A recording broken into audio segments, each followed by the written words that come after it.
Conakry, 3 février 2016, au sommaire, la Guinée aurait bientôt une unité de production des vaccins contre les épidémies. Une mission russe séjourne à Conakry pour examiner la faisabilité du projet. À qui profite l'exploitation anarchique de nos mines d'or dans la savane guinéenne? Cette action pèse dangereusement sur l'environnement. Au sommaire encore, sport CHAN 2016 au Rwanda. Le Sili a perdu ce soir, mais le Sili n'a pas démérité. La RD Congo est qualifiée pour la finale. Mesdames et messieurs, bonsoir. Merci de votre attention et bienvenue dans cette édition. Le vice-ministre russe de la Santé, en séjour de travail à Conakry, s'est rendu au centre de recherche en épidémiologie et soins médicaux. Objectif: examiner la possibilité d'implantation d'une unité de production de vaccins contre les maladies infectieuses. Le reportage est signé de Amara Tondo. À la tête d'une importante délégation, Sergei Kraïvois visite le centre de recherche en épidémiologie, microbiologie et soins médicaux de Kindia. Construit dans l'enceinte de l'Institut Pasteur par la compagnie Russal, ce centre hospitalier avait servi de point de traitement des malades d'Ebola. Avec la fin de cette épidémie, les responsables de ce centre, en collaboration avec les chercheurs de l'Institut Pasteur, comptent poursuivre les recherches de vaccins contre d'éventuelles épidémies. Le centre que vous voyez là, peut prendre en charge et les malades de choléra et d'autres malades de fièvre hémorragique. Toutes ces questions de diagnostic peuvent être posées ici. Il est question que la Guinée prenne ses engagements, arrive à collaborer comme il le faut avec la Fédération de Russie pour que le centre continue de nous aider dans le cadre de la prise en charge de ces maladies qui coûtent, leur prise en charge coûte excessivement cher. Et aujourd'hui, il s'agit d'organiser ici une production de vaccins haute technologique. Un tour dans les installations de ces complexes sanitaires a permis au vice-ministre russe de la Santé de s'assurer d'une possibilité d'implantation d'une usine de production de vaccins contre les maladies infectieuses par son pays. Bien sûr, la Fédération de Russie va appuyer l'activité de recherche ici en Guinée en ce qui concerne les travaux communs avec les experts russes et en ce qui concerne les activités dans le domaine de recherche et la possible production de vaccins ici sur place contre les maladies infectieuses. Pour matérialiser cet ambitieux projet, l'Institut Pasteur de Kindia signe un accord de partenariat de recherche avec l'Institut Gamaleya de Russie. Accord qui devrait désormais faciliter des échanges scientifiques en matière de recherche médicale. Santé encore, la coordination nationale de lutte contre la trypanosomiase vient de bénéficier de 10 pick-up, 70 motos et d'équipements de protection sanitaire. C'est un don de l'OMS, l'Organisation mondiale de la santé, qui vise à renforcer les capacités des agents de santé après la fin de l'épidémie d'Ebola. La remise a eu lieu ce matin à Conakry. C'était en présence de notre reporter Rose Porcher. Ebola est parti, mais la Guinée continue d'observer les 90 jours de vigilance renforcée. La remise de ces équipements et matériels de protection à la coordination de lutte contre l'épidémie vient renforcer la surveillance des maladies fébriles et des décès. Nous avons essentiellement un rôle d'appui, conseil technique pour le pays, comme l'a dit Monsieur le ministre précédemment. Vous savez qu'on n'est pas encore sorti d'Ebola, qu'il reste encore 60 jours à peu près pour atteindre les 90 jours de surveillance renforcée et nous souhaitons que ce matériel soit mis à disposition des équipes de surveillance renforcée, à l'exception d'un véhicule qui ira à la lutte contre la trypanosomiase, qui est une maladie négligée et pour laquelle les besoins du programme national sont importants. Ces équipements sont composés de motos, de véhicules et des matériels de protection. Il est estimé à un coût total de 2 millions de dollars américains, soit environ 15 milliards de francs guinéens. Un geste qui intervient à un moment où la Guinée fait face à une reconstruction du système de santé des populations après plus de 2 ans de crise sanitaire. Ce don est fondamental pour nous, particulièrement dans le cadre de la surveillance active post-épidémie encore une fois, la maladie à virus Ebola. Et comme l'a dit tout à l'heure monsieur le représentant de l'OMS, la trypanosomiase humaine africaine a été plus ou moins négligée à cause de l'épidémie d'Ebola.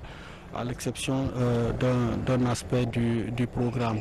Donc la fourniture de cet équipement permettrait de renforcer les efforts consentis dans le cadre de la lutte contre la trypanosomiase humaine africaine.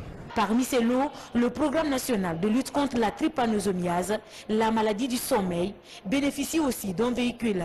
Une manière de soutenir la lutte contre cette autre pathologie dans le dépistage et la prise en charge précoce des cas. L'épidémie à virus Ebola, elle a fortement impacté cette épidémie, la lutte contre la trypanosomiase humaine africaine, la maladie du sommeil, parce qu'on ne peut plus faire de prospection médicale. Et aussi la surveillance passive a été fortement impactée. Donc c'est toutes ces activités que nous voulons relancer aujourd'hui. Donc ça fait beaucoup d'activités sur l'ensemble du littoral où sévit cette maladie en Guinée. Et ce véhicule va vraiment beaucoup nous aider pour mener à bien toutes ces activités dans de meilleures conditions. Et donc j'espère profitera grandement au bien-être des populations. Selon les résultats des précédentes campagnes, 18 cas de malades du sommeil ont été détectés en 2013 dans quelques villages de Forikaria. Aujourd'hui, ce chiffre est revu à la hausse. La Guinée devra redoubler de vigilance pour lutter contre cette maladie. Telle est la recommandation de l'OMS. Direction Farana, où la coopération allemande vient d'offrir 45 écoles alimentaires, élémentaires j'allais dire, aux collectivités, un geste qui s'ajoute à 88 autres écoles remises aux préfectures de Dabola et d'Inguiraï, des actions qui montrent l'excellence des relations guinéo-allemandes. Amadou Touré, reportage. Pose de la première pierre de 45 nouvelles écoles de 3 classes chacune dans les localités de Farana. C'est la deuxième phase du projet éducation de base, fruit de la coopération guinéo-allemande. L'idée de ce financement de la KfW, de cette collaboration entre la Guinée et l'Allemagne, c'est une école proche des communautés, une école pour les communautés, donc c'est leur école. Ils ont un rôle important à jouer, c'est d'abord le rôle de travailler pour assurer que tout le matériel, les équipements, les besoins pour que cette école soit construite viennent d'ici. Nous sommes toujours à l'écoute de nos partenaires, qu'est-ce qu'on doit faire dans l'avenir, on doit voir ce qu'on précisément, mais je dois avouer, c'est bien sûr clair, il faut avoir une formation aussi des enseignants dans ce pays. Dans 6 mois, 135 salles de classe seront réalisées dans la préfecture de Farana, un projet qui vise à booster la scolarisation des enfants en âge d'aller à l'école. C'est vrai qu'on construit des salles de classe, c'est vrai qu'aujourd'hui on est en train d'élever notre taux de scolarisation, mais on est seulement à près de 87%, alors que normalement nous devons avoir les 100%. Si on n'a pas pu atteindre l'objectif du millénaire il y a quelques années qui devait être les 100% de scolarisation, mais nous devons nous battre pour que ce taux de scolarisation évolue. La préoccupation, c'est vrai, c'est d'augmenter le taux brut, mais c'est de faire en sorte qu'il y ait un taux de maintien qui s'élève, donc que les parents qui aujourd'hui reçoivent ces écoles n'applaudissent pas simplement parce qu'on construit des écoles, n'applaudissent pas parce qu'ils vont faire entrer les enfants en première année, non. Ils doivent applaudir, c'est vrai, parce qu'ils reçoivent des écoles, ils doivent applaudir parce qu'ils auront la possibilité de scolarisé les enfants, mais ils doivent surtout œuvrer avec nous, avec le ministère de l'Enseignement préuniversitaire, avec le système éducatif, pour que les enfants y restent. À l'image de cette école en Banco, avec ses 70 élèves à Konkofaya, un secteur de la commune urbaine de Farana, une école moderne avec logement pour enseignants et aires de jeu sera réalisée par plan international. Dans l'actualité encore, le 3e comité de pilotage et de développement de la pisciculture en région forestière vient de se tenir à Zirékouré. Ce projet, je vous le rappelle, est financé par l'Agence française de développement et l'Union européenne avec un coût global de 5 millions d'euros pour une durée de 5 ans. Objectif, améliorer la sécurité alimentaire et lutter contre la pauvreté. Les précisions dans ce reportage de Cheikh Sankan et Mohamed Saliou Paye. Diversifier les activités agricoles pour améliorer et sécuriser le revenu des populations rurales de la Guinée forestière et accroître durablement l'offre locale en poissons frais et en riz, tels sont les objectifs majeurs du projet de développement de la rizipisciculture en Guinée forestière. Financé par l'Agence française de développement et l'Union européenne à plus de 5 millions d'euros, le projet vise l'amélioration de la sécurité alimentaire et la lutte contre la pauvreté pour une durée de 5 ans. Nous avons commencé sans le projet. À un certain moment, vu les bas résultats, on était tous découragés. Ça a coïncidé à l'arrivée du projet qui nous a apporté du conseil. L'application de ces conseils fait qu'aujourd'hui, nous sommes parvenus à des résultats satisfaisants. Le projet m'a donné l'idée d'avoir une source de revenus pour pouvoir nourrir ma famille, pour améliorer mes conditions. Au terme de cette série de visites des étangs à Zélokoré et à Yomo, la mission suite à l'évolution du projet sur le terrain a exprimé toute sa satisfaction. La visite des sites pour voir concrètement ce qui a été fait et la tenue de la réunion en salle. Et à partir de la visite, les questions qui vont être évoquées, les inquiétudes des paysans sont analysées, traitées et les propositions de solutions sont adoptées dans le cadre de la perspective qui va être présentée par le projet pour 2016. Ce projet couvre déjà toutes les préfectures de la région de Zélokoré et s'étend depuis 2014 sur les régions de Kankan et de Farana. Les attentes du projet s'articulent autour de l'appui technique de 1480 pisciculteurs dans 127 villages de la route et Guinée forestière, avec l'aménagement de 480 hectares pour la production piscirisicole. Comment maintenir l'hygiène autour des points d'eau? La question était en débat dans la préfecture de Koya. Elle a regroupé les communautés rurales de la localité. Cette formation initiée par l'ONG Plan Guinée a mobilisé plus de 300 personnes. Bernard Tonguino était de la partie. Dans sa politique d'amélioration des conditions de vie des populations, Plan Guinée, en partenariat avec Plan International Espagne, s'investit pour offrir de l'eau potable aux communautés. Au total, 31 forages viennent d'être réalisés par l'ONG dans les préfectures de Forêt-Karia, Koya et Dubreka. Pour aider les communautés à mieux préserver cet acquis, l'ONG a organisé une formation des unités de gestion de ces points d'eau. Nous voulons que la communauté non seulement adopte un comportement responsable autour de ces points d'eau, nous voulons qu'ils mettent en place un mécanisme de pérennisation de ces infrastructures. Parce que, vous savez, l'eau potable se paye en Guinée. Donc, il doit mettre un système en place de sorte que, lorsque les forages tombent en panne, qu'ils arrivent eux-mêmes à mobiliser les fonds pour aller chercher les pièces manquantes et venir réparer ces forages pour ne pas qu'il y ait rupture dans les communautés, pour ne pas que les enfants tombent malades par manque de l'eau potable dans les communautés. La présente formation devrait permettre aux 335 participants de s'approprier les notions pratiques sur la gestion des services publics de l'eau. Une gestion basée surtout sur la maintenance du matériel et le respect des règles d'hygiène dans l'utilisation de ces forages dont le coût de réalisation est estimé à près de 3 milliards de francs guinéens. La formation là m'a beaucoup inspiré. Et puis qu'on nous a donné là, c'est depuis améliorer, qu'on doit les entretenir. Les entretenir en disant aux femmes que là-bas, ce n'est pas un lieu de blague, qu'on doit les clôturer, qu'on doit les surveiller.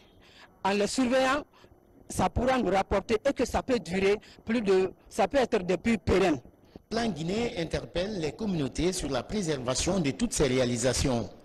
Des réalisations qui souffrent dans la plupart des cas d'un manque d'entretien de la part des communautés bénéficiaires. À l'issue de cet atelier de formation, Plan Guinée s'attend à l'implication des communautés pour un meilleur entretien de ces forages. Je vous le disais en titre, l'exploitation anarchique et sauvage des mines d'or contribue à la dégradation de notre écosystème. Les spécialistes en environnement sont très choqués par la situation qui prévaut dans les mines d'or. Notre reporter s'interroge, à qui profite cette exploitation à outrance des mines d'or de la savane guinéenne? Fodi Bangali Fofana signe ce reportage et regardez ces images. Minière de Mandiana, la forte concentration des exploitants illégaux était surtout remarquable ici à la mine centrale de Sidikila. Une mine qui était envahie par ces pelles mécaniques Poquelin, toutes abandonnées sur le terrain par leurs exploitants. Ce qui est loin d'être une exploitation artisanale. C'est plutôt une exploitation industrielle qui s'opérait là, laissant derrière un environnement dégradé avec l'utilisation des produits toxiques, notamment le cyanure et autres produits chimiques. Tout cela, c'est pas fortuit. Ça veut dire que le Guinéen n'aime pas la Guinée. Le Guinéen n'a pas aimé la Guinée et le Guinéen doit aimer la Guinée. Ceux qui doivent vous condamner cette situation, c'est eux-mêmes qui ont qui sont les acteurs ou bien qui cautionnent ce que nous voyons, ce que vous voyez comme ça là. Je vais marcher derrière les machines, connaître le propriétaire de la machine et dénoncer les propriétaires des machines dans un rapport que je leur ai déposé. Les auteurs de ces dégâts sont accueillis dans la mine par des populations autochtones moyennant des subsistes. Le montant perçu n'est jamais budgétisé au niveau des collectivités. Il est généré par la gérontocratie locale. Les sages et les tombolomans, comme on les appelle, sont là pour mobiliser les fonds et qui font croire que c'est pour le développement des collectivités. Les mines génèrent beaucoup d'argent. Quand on vient, on présente des millions à ces vieux qui n'ont jamais vu plus de 100 000 francs ou 200 000 francs, ils pensent que ça, c'est le salut. Ce n'est pas ça, mais combien on est en train de faire comme dégâts, combien ces sociétés illégales sont en train de générer. C'est pourquoi nous avons dit que s'il doit y avoir exploitation, il faut que cela se fasse selon les règles de l'art, selon la législation en vigueur, selon la réglementation en vigueur. Avec la présence impressionnante de ces pelles mécaniques dans l'exploitation des mines d'or, beaucoup s'interrogent sur la complicité des autorités administratives à la base et les services déconcentrés concernés par la gestion des mines et la protection de l'environnement. Fodi Bangali Fofana, merci pour ce reportage. Les commissaires de l'institution nationale indépendante des droits humains sont invités à prendre part à la session extraordinaire de l'Assemblée plénière le vendredi 5 février 2016 dans la salle des actes du Palais du Peuple à 9h. Compte tenu de l'importance de l'ordre du jour, la présence de tous les commissaires est vivement souhaitée. La presse y est cordialement conviée. Conakry le 3 février 2016, signé le président Mamadi Kaba. Et puis l'Office national des bourses extérieures informe également les candidats du programme canadien de bourse de la francophonie, le lancement de la campagne de recrutement 2016 pour le formulaire donc de candidature, prendre contact avec l'Office national des bourses extérieures où les dossiers sont attendus au plus tard le 10 février, délai de rigueur. Dans l'actualité africaine, en Éthiopie, le programme alimentaire mondial, vous allez donc voir en image, a déclaré que ce pays fait face à ce qui pourrait être sa pire situation d'urgence liée à la sécheresse depuis 50 ans. Le PAM estime à plus de 10 millions de dollars le nombre de personnes qui nécessitent de l'aide alimentaire pendant les 6 premiers mois de 2016. Le virus Zika fait des victimes en Amérique du Sud. L'OMS annonce la création d'une unité de réponse globale pour contrer l'épidémie. Ce virus pourrait s'étendre à l'Afrique et à l'Asie. La situation est préoccupante. Et puis Sport Foot, le Sili local a fait une brillante prestation au compte des demi-finales contre la RD Congo. Vous le savez déjà, le Sili a perdu, mais il n'a pas démérité. Malgré cette défaite, les supporters ont manifesté leur soutien à notre 11 national à Conakry. Voici le reportage de Saïdou Bangaï. La rencontre de Guinée-RD Congo contre la demi-finale du CHAN 2016 a mobilisé cet après-midi à la Blue Zone de Kalom quelques membres du gouvernement, personnalités politiques parmi des supporters anonymes.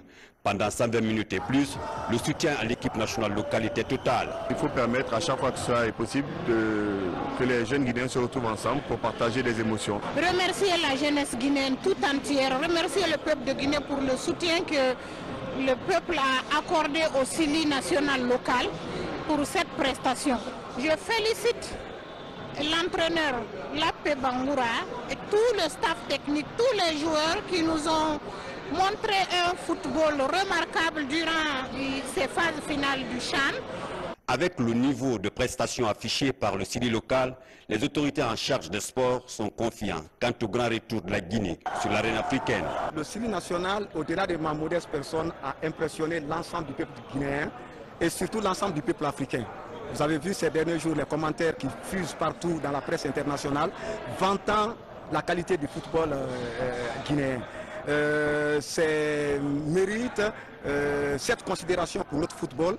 Il y a, je crois, une quarantaine d'années que nous avons perdu l'habitude d'entendre de tels mérites, de telles considérations pour notre football. L'objectif initial accordé à cette équipe était de nous envoyer en quart de finale. Dieu merci, aujourd'hui nous sommes en demi-finale et nous n'avons pas été battus de la façon la plus simple. Nous avons été battus par tir au but. Donc ça a été un combat héroïque livré par nos soldats qui étaient sur le front de bataille. J'en appelle donc à un sursaut patriotique de tous les Guinéens d'accueillir massivement le jour de leur arrivée ces sofas qui vont nous retourner avec cette page de gloire du football guinéen. Malgré la défaite de ce soir, les supporters guinéens sont heureux de la qualité du jeu de l'équipe nationale locale guinéenne qui, selon eux, pourrait désormais mieux représenter la Guinée lors des grandes joutes internationales. Saïd Bandiaï, le Syrie a impressionné, le Syrie a séduit. Cette première demi-finale du CHAN 2016 a été palpitante. La RD Congo ouvre la marque vers la fin de la première partie de la prolongation et la Guinée égalise à quelques secondes de la fin du match au tir au... Décédé des suites de maladie à l'âge de 53 ans, So a servi la RTG pendant 22 ans. Calme et sérieux dans le travail, des éloges ne tarissent pas à son égard. L'homme So Ibrahima Sori a tout donné à la maison de la télévision nationale. Du journal télévisé au programme, en passant par la culture et le sport, sa caméra n'a pas fait défaut. Caméraman disponible, humble, courtois, toujours souriant, tu n'écoutes seulement. Après la disparition brutale de ta collègue Madame Mané Maria Makuta Diallo le 8 janvier dernier. Et c'est grâce au sage conseil de So que j'ai accepté d'aller servir à Kankan. Et pendant tout le temps que j'ai fait avec So à Kankan, on a partagé tout. C'était un collaborateur sincère. Dans notre groupe de 1994, c'était le plus sage. Excusez-moi du terme, c'était le plus sage, c'était le plus docile. Il était innocent. Chaque fois que tu le vois vraiment, lui, il ne faisait que sourire. Chaque fois que nous, d'ailleurs, les impulsifs, on déborde, il dit, enfin, fais tout doucement. Il dit, tu sais, notre chef là, c'est pas facile. Il nous donnait des conseils. Franchement, tout ce que je retiens de lui, c'était un jeune dévoué, correct et professionnel. Ibrahima Soriso, ancien cadreur de la RTG dans la région de Kankan jusqu'en 2007, s'en va. L'homme laisse derrière lui une femme et 3 enfants à qui il manquera toujours. Ibrahima Soriso, grand ami, tu as bien rempli ta mission de paix. C'est la fin de cette édition à tous. Merci de nous avoir suivis. À demain.